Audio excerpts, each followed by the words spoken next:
One Man's Family, brought to you every weekday night at this time, transcribed by Miles Laboratories, makers of Alka-Seltzer and many other fine, dependable pharmaceutical products.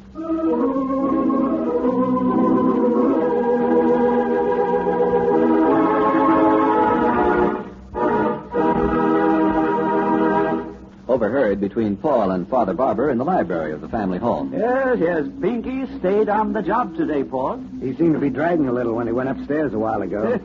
I wouldn't be surprised if he's going to bed. At 8 o'clock? Why not? He knows his days of dilly-dallying are over. So that's how it is with the Barbours today. Friends, when you've been out late, had late refreshments that threaten to result in acid indigestion, take Alka-Seltzer before you go to bed. That's right, before you go to bed. And here's why.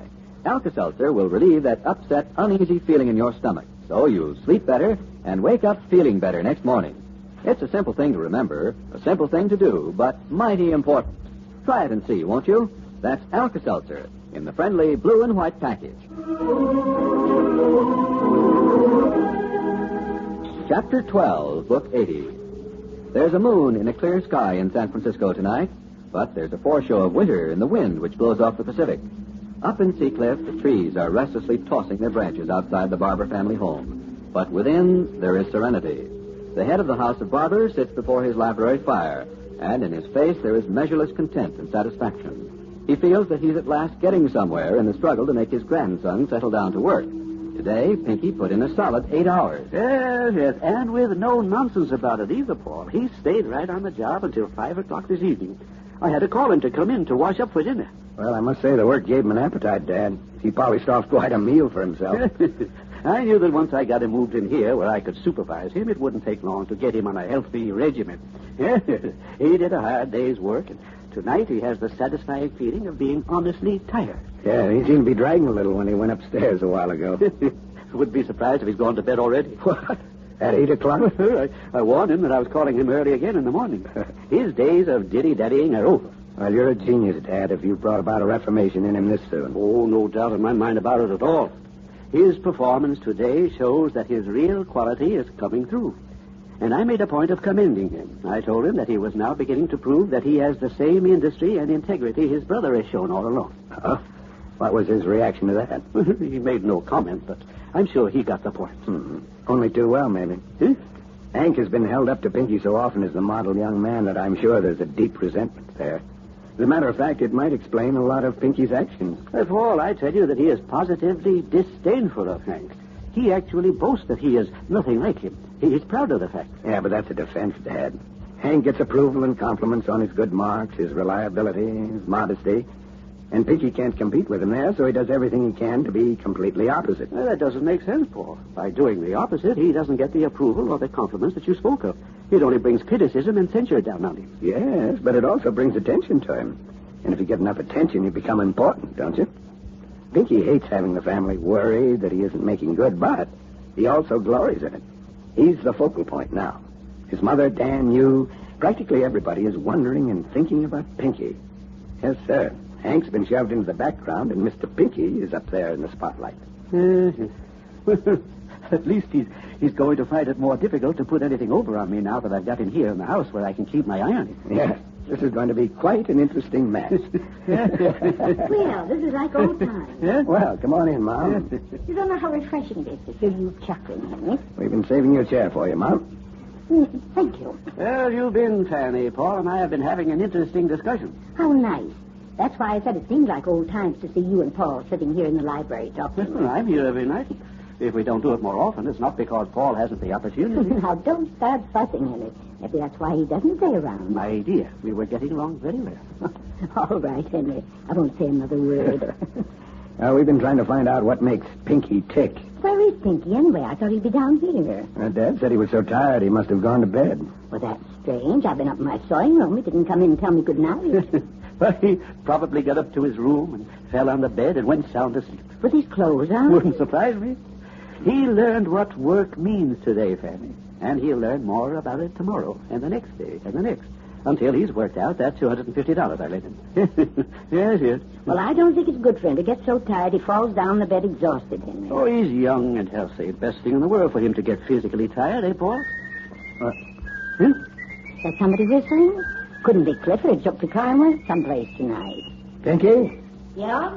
Oh, just wondered who it was. That's me. Don't you want to come to the library with us, Pinky? Okay.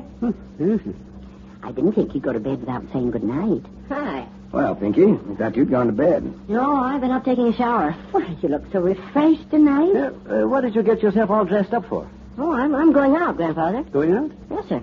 You have a date for tonight? Oh, I won't be late. I should think not. You've got a full day of work ahead of you tomorrow, you know. I don't want any excuses that you're tired when I come up to wake you in the morning. Oh, I said I didn't expect to be out late. Expect? You may regret that you didn't get to bed early by the time tomorrow afternoon rolls around and you're beginning to sag down there in my garden. Well, gosh, Grandfather, as long as I get in my 8 hours of work, I don't see what difference it makes what I do in the evenings. He's right, Henry. After 5 o'clock, his time's his own. You told him that yourself. Yes. Are you going out with a young lady, may I ask? Yes, sir. Eunice is coming by in a little while to pick me up in her car. We're just going to ride around for a bit. Eunice? Yeah, you know, Eunice Higby. Yes, I know very well. I had planned to call your mother and Daniel this evening to tell them what a fine day's work you did.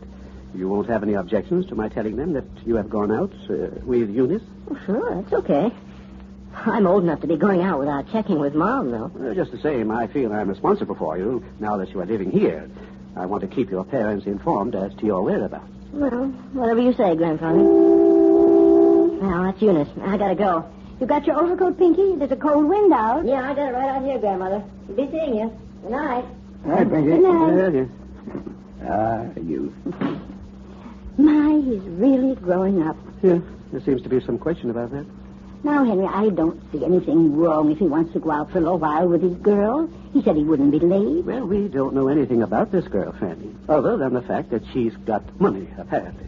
We know that because she was audacious enough to give him money in an attempt to pay me off. But why doesn't he bring her in so we can meet her? I don't like this furtiveness. Is he ashamed of her? Maybe she doesn't want to meet us, Dad. I wouldn't blame her. She's probably scared to death of you. Huh? Well, I haven't laid eyes on the young lady. That's what I'm complaining about. No, but you weren't very nice when you talked to her on the phone the other day. Very well, Fanny, very well. But don't be asking me to take pity on him when it comes time for him to get up and go to work in the morning. You're getting positive obsessed about that silly job. Don't you think so, Paul? Well, Pinky made a bargain with Dad, and if he's going to make him live up to it, he's got to stay right in there slugging, Mom. I'm glad to hear you say that, Paul, while your mother's been trying to make me out a martinet. No such thing. I just don't want you living Pinky's job night and day, that's all. Isn't that serious? That was probably pretty serious to Pinky.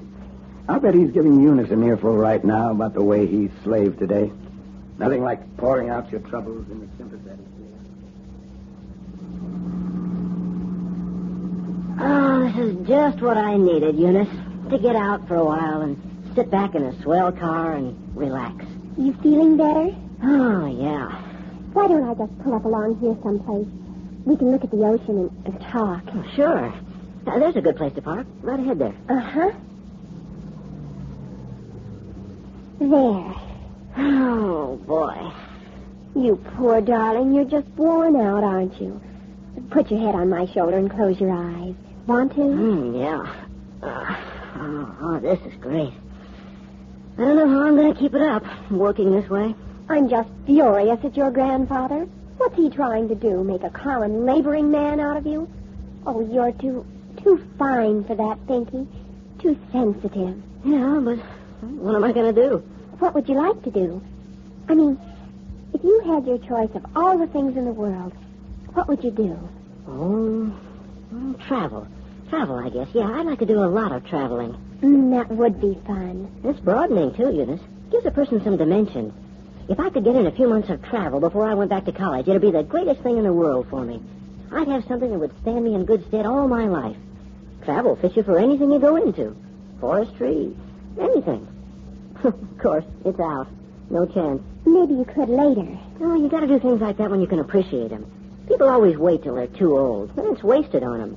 Youth is the time for living, Eunice, when you're vibrant and alive. I love the way you talk, Pinky. Everything you say seems to be just right to me. Hey, look, Eunice. Why don't we do it together? What, Pinky? Travel. We could. How? We could get married. Oh, Pinky. You mean right away? Oh, as soon as we could arrange it. Would you? Would you marry me, Eunice? Yes, Pinky. I would. Well, then we're all set. We'll go to Europe on our honeymoon. We'll forget about work and college and everything for a couple of months, and then we'll come back and I'll study like the devil and eventually go into the lumber business with your father. How about it? Oh, it sounds so exciting. I'll have to talk to Mother, of course, and she'll have to phone Daddy. He's up north looking after his lumber mills. Everything will depend on what he says.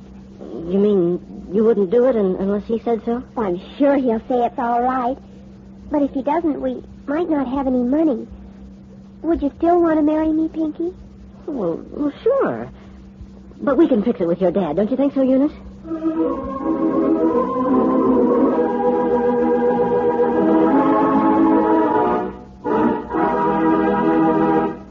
The Barbours will be back in just a moment. Say, Mothers, doesn't this sound familiar? Gee willikers, Mom, this is only a scratch. I don't want to get all painted up like an Indian. Stand still, Bobby. But, Mom, a scratch can look worse than it is. It can certainly get worse if it becomes infected. That's why we're going to bathe it with Bactine so it won't become infected. Bactine, is that what that is? That's exactly what it is. Stand still now. But, Mom... There. Now, that wasn't bad, was it? Bad? Well, I hardly felt it. It didn't burn at all. Uh-huh. I thought that was what you were worried about. A big boy like you, too. Well, gee whiz. A fellow doesn't like to have a hurt on top of a hurt now, does he? Anyway, I won't worry the next time. That stuff is swell stuff. It didn't sting, it didn't burn. And look, no stains. Yep, it's swell stuff. Not stuff, Bobby. It's Bactine. Bactine. Yes, spelled Bactine. Bactine. The remarkable new family antiseptic. Ideal for family use. Try it, friends. Discover Bactine's many, many household uses. Get a 30 or 70-cent bottle from your drugstore. If Bactine doesn't prove to be the finest household antiseptic and germicide you've ever used, send the empty bottle to Miles Laboratories and get double your money back. That's right, double your money back if you don't like Bactine. Be sure you ask for Bactine, Bactine. Here's the family again. Did you call Hazel, Henry? Yes, I told her that Pinky had gone out with that girl. Well, didn't you tell her what a fine job he did for you today? I did. She seemed to be more interested in the fact that he was out with this Eunice, however. That's always more interesting to a mother, Henry.